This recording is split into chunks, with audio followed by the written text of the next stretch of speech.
Nous recevons, comme chaque semaine, nos stratèges politiques. Les sujets d'intérêt, évidemment, ne manquent pas encore une fois cette semaine. Le dernier sondage léger publié cette semaine confirme l'avance du Parti québécois dans plusieurs régions au Québec et l'avancée du Parti libéral du Québec si Pablo Rodriguez était à sa tête. Alors, on va analyser tout ça avec Christine Saint-Pierre, ex-ministre des Relations internationales à la francophonie et de la culture, Farouk Karim. Vous les connaissez tous, je vous les présente rapidement quand même. Tasha Kheredin cette semaine et bien sûr Gilles Duceppe également. Commençons avec vous, si vous voulez bien, Christine. Est-ce que l'arrivée de Pablo Rodriguez pourrait permettre une véritable remontée, une remontée significative du Parti libéral du Québec? Je pense qu'il faut attendre encore, mais ce que ce sondage nous indique, c'est qu'il y a un intérêt vis-à-vis Pablo Rodriguez et sa candidature. Alors, les gens ne savent pas encore qu'est-ce qu'il a à offrir pour le Québec ou pour le Parti libéral du Québec, mais il a une notoriété. Il a quand même une certaine, je dirais, il y a eu, en plus d'une notoriété, je pense que c'est un homme au Québec qui est assez connu. Il est aussi assez apprécié. Alors, il vient démontrer que sa candidature peut faire une certaine différence. On voit que Denis Coderre est plus bas que lui, mais ce que ça vient aussi nous dire, c'est qu'il y a un intérêt pour la course au Parti libéral du Québec qui va commencer officiellement au mois de janvier seulement. Alors, on ne sait pas s'il y a d'autres candidats qui vont s'ajouter, mais pour le moment, ce qu'on voit, c'est que Pablo Rodriguez, avec un 28% dans le sondage, vient vraiment donner un peu plus de stature, un peu plus d'élan au Parti libéral du Québec qui est plafonné là autour de 17-18 et chez les francophones c'est encore beaucoup plus dramatique. Mais moi ce que je remarque dans ce sondage c'est que même sans chef, on voit que les libéraux auraient quand même 29 sièges selon Québec 125. Alors ça veut dire qu'il y a comme une base qui est là bien sûr. Puis après ça il faut travailler, il va falloir travailler très fort. Moi je pense c'est encore trop tôt pour dire qu'il fait une énorme différence. Bon, Farouk, est-ce qu'il sera, vous pensez, le choix des militants? Est-ce qu'il devrait, M. Rodriguez, être le choix des militants? Ouais, je vais laisser les militants décider, mais c'est bien parti. Moi, je veux, en tant qu'ancien gars de communication, déjà, le départ, les images de M. Rodriguez qui traverse la rivière des Outaouais, accompagné de sa famille, qui vient à Gatineau faire son point 13 de départ, de lancement de sa campagne, je trouvais que les images étaient très belles.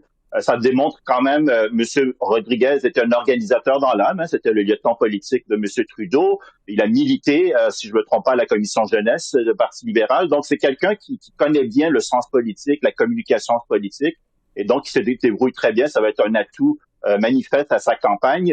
C'est de bonnes nouvelles pour lui, mais remarquez, comme Mme Saint-Pierre le dit, c'est très tôt, là, la course n'est pas encore commencée. C'est de mauvaises nouvelles pour tous les autres partis, hein, commençant par la CAQ. Donc, on voit que ça perd des plumes si M. Rodriguez était à la tête du Parti libéral. C'est de mauvais augure pour le Parti québécois qui, pour l'instant, recueille beaucoup du vote de protestation contre la CAQ. Et si un Parti libéral plus aguerri était présenté, ben ça pourrait être problématique pour le PQ. Et aussi, ultimement, pour mes amis de Québec solidaire, surtout à Montréal, il faudra surveiller. Le Parti libéral va se positionner éventuellement contre la CAQ, j'imagine plus progressiste, plus urbain, et donc les jeunes seront attirés par ça. Et donc, il faudra voir celui de Montréal avec QS aussi. Oui, c'est une remarque intéressante. On va y revenir là-dessus sur les autres partis, si vous voulez bien. Gilles, est-ce que on peut se demander quel est l'avenir du Parti libéral avec un Pablo Rodriguez à sa tête? Parce que le Parti libéral, on peut s'entendre pour dire qu'il semblait s'essouffler un peu au Québec, là. Oui, mais moi, j'ai toujours dit que l'histoire de l'humanité nous démontre qu'il n'y a rien de surprenant que des choses inattendues. Je vous donne comme exemple, en 89, la personne qui aurait dit la souveraineté était à 20%, là. Que Lucien Bouchard, ami personnel de Brian Mulroney, deviendrait chef des partis souverainistes, puis la souveraineté passerait à 65. On a dit, mon cher ami, va couvrir les chiens cratiques. Mais c'est pourtant ça qui s'est passé. Alors, il faut attendre. Par ailleurs, le résultat de 28, si on regarde ce que ça donne chez les francophones, c'est autour de 20%. Alors ça, c'est un résultat intéressant en termes de pourcentage. Mais si vous remportez Westmount à 90%, ça vous donne qu'un comté. Si vous en perdez 9 par 2%, vous êtes moins 8. Alors, il faut tenir compte de ça aussi. Donc, on verra avec le débat qui va s'enclencher. en début janvier au sein du Parti libéral. Avec le système de votation aussi, est-ce que ça va changer ou pas? Il y a des amendements proposés. Tout ça peut jouer énormément, mais c'est un bon départ pour M. Rodriguez et c'est une bonne chose pour le Parti libéral, on va s'en dire. Tacha, vos observations là-dessus? Je pense que M. Rodriguez, je suis d'accord avec les observations de mes collègues, mais M. Rodriguez incarne aussi une vision fédéraliste de la chose. Et avec le PSPP et ses penchants très souverainistes, sa promesse d'un nouveau référendum, ça crée une polarité, la vieille polarité souverainiste fédéraliste qui a hanté le Québec depuis très longtemps et que la CAQ a essentiellement estompé un peu parce que, bon, la CAQ est nationaliste, mais en même temps était un peu plus au milieu des choses politiquement un peu populistes. Mais maintenant, je pense que Monsieur Rodriguez, qui a un long fil de route, il était militant pour le non dans le dernier référendum de 1995. Je sais parce que j'étais là, à côté de lui et d'autres, on était jeunes à ce moment, qui militait. Alors, il peut apporter cela aussi à la course. Alors, je pense que c'est la plus mauvaise nouvelle, c'est pour la CAQ s'il était élu, mais encore, reste à voir, cette course est très, très jeune.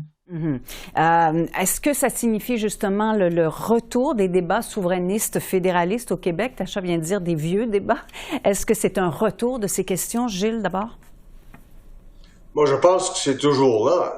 Et quand les gens disent, vous savez, la souveraineté est à 35 % je veux bien croire, mais à la veille du dernier référendum en 95, même après 3 semaines de campagne, la souveraineté était à 38.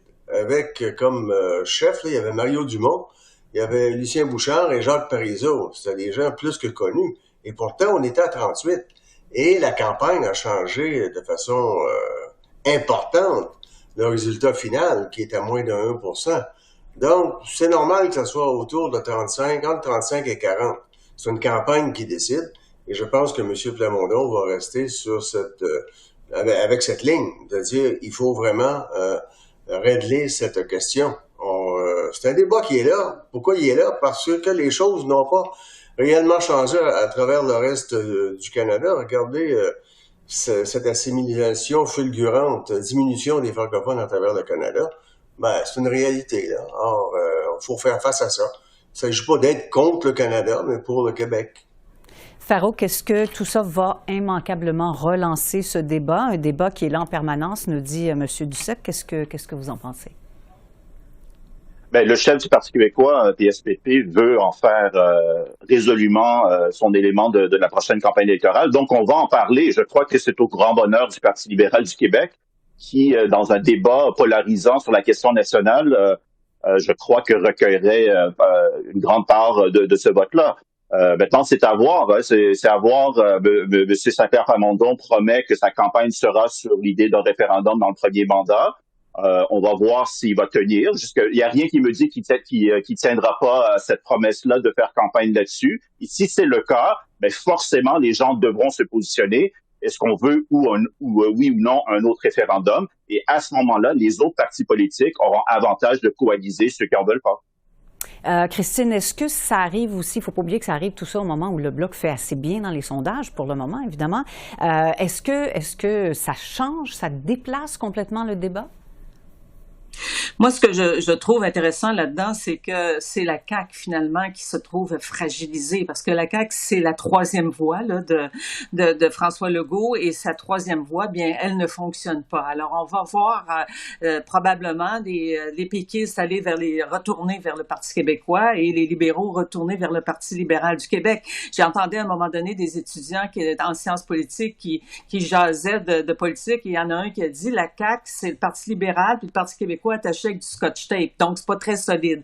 Alors la coalition me semble très fragilisée, et ce qui va se passer, oui, l'axe va être là, l'axe fédéraliste, l'axe souverainiste, mais là où M. Rodriguez a un défi, je pense, c'est de démontrer qu'il n'est pas une succursale du Parti libéral du Canada, que le Parti libéral du Québec a sa propre organisation, est autonome, et il va falloir qu'il démontre qu'il n'est pas influencé par ses anciens amis du Parti libéral du Canada. Mais ça, je pense qu'il est capable de le faire.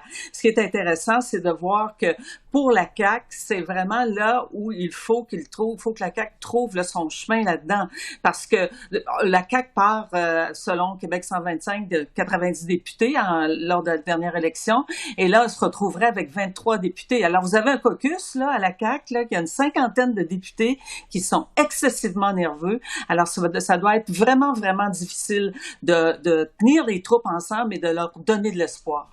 En terminant, j'aimerais qu'on parle aussi de cet échange assez acrimonieux dans la foulée des commémorations du 7 octobre entre Mélanie Joly et Pierre Poilievre. Monsieur Poilievre a accusé Mme Joly de chercher à faire plaisir ou à plaire aux sympathisants du Hamas. Elle s'en est vigoureusement défendue. Et je vous invite à être assez rapide dans vos réponses. Est-ce que vous êtes surpris du ton de cet échange? Tacha, d'abord à vous. C'était un échange très pointu. M. Poilievre a accusé Mme Joly d'essentiellement utiliser des supporters Hamas pour avancer ses ambitions de leadership éventuel dans le Parti libéral. C'était assez vicieux. Par la suite, on a vu que essentiellement Thomas Mulcair a publié un article dans lequel il dit que elle l'avait avoué que est-ce que Thomas, quand il a posé la question sur la guerre, Thomas, est-ce que vous avez vu les gens dans mon comté ou la langue qui est parlée dans mon comté? C'est sûr que Mme Joly a beaucoup d'électeurs qui sont d'origine arabe ou musulman. Alors, est-ce que c'est quelque chose que M. Poilievre savait qu'il voulait sortir d'une façon sournoise? Peut-être, mais je pense que ce que ça relève, c'est le ton sur cette question, la politisation de cette guerre de façon domestique. C'est dangereux pour le Canada.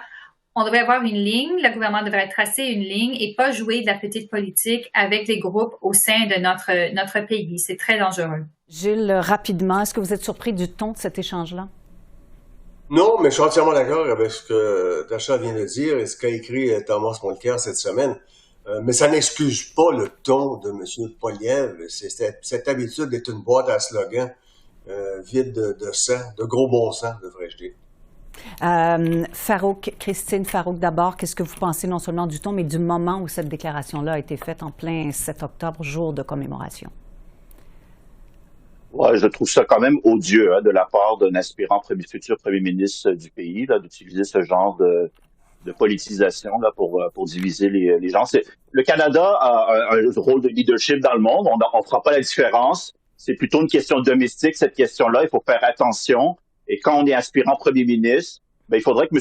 Poilievre comprenne qu'il faudrait qu'il change son rôle de chef de l'opposition et se présente petit à petit aux Canadiens comme étant prochain premier ministre. Et avec ce ton-là, je crois qu'il repousse beaucoup de monde. Christine, c'est vous qui allez clore cette discussion. D'accord avec ces déclarations? En soirée, il était devant la communauté juive. Il a fait un discours très, très partisan aussi, qu'il a terminé par ailleurs avec un poème. Alors, je pense que M. Poilievre, bien sûr, a fait de la politique, courtise évidemment le vote juif, mais cette journée-là, le 7 octobre, à mon avis, partout, ça aurait dû être une journée où on pense à ces victimes, à ces hommes, à ces femmes qui ont été massacrés. Et une journée comme celle-là ne devrait pas être une journée où on se déchire et on parle, on se déchire les uns les autres. Ça n'était pas le moment. Très bien, laissons-nous là-dessus. Merci à toutes et à tous. Merci.